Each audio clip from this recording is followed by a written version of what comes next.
2 hanggang 3 bagyo posibleng pumasok sa PAR ngayong Hulyo ayon sa Pag-asa. Ang detalye sa report.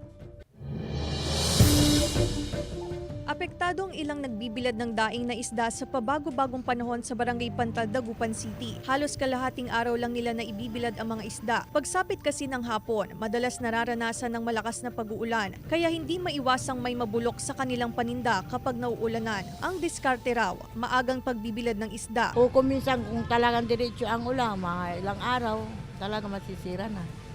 Ibabaon na namin sa lupa.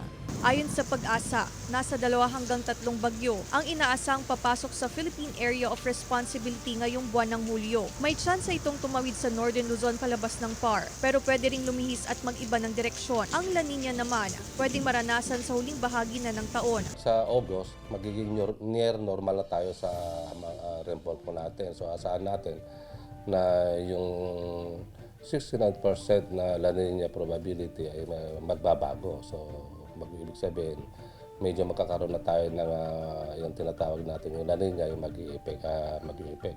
Ibig sabihin, magtuloy-tuloy na po yun. Kahit walang bagyo o sama ng panahon, uulanin ng ilang bahagi ng bansa dahil yan sa Easterlies, Intertropical Convergence Zone o ITCZ at localized thunderstorms. Base sa datos ng Metro Weather, may tsansa ng ulan sa Ilocos Provinces, Benguet, Pangasinan, Tarlac, Zambales, Bataan, Pampanga, Nueva Vizcaya, Isabela at Cagayan. May malalakas na ulan na maaring magpabaha o magdulot ng landslide. Posible rin ang ulan sa iba pang bahagi ng Luzon, pati sa Visayas at Mindanao. Kasama si Daryl Peralta, Claire Lacanilaw Dungka, One North Central Luzon.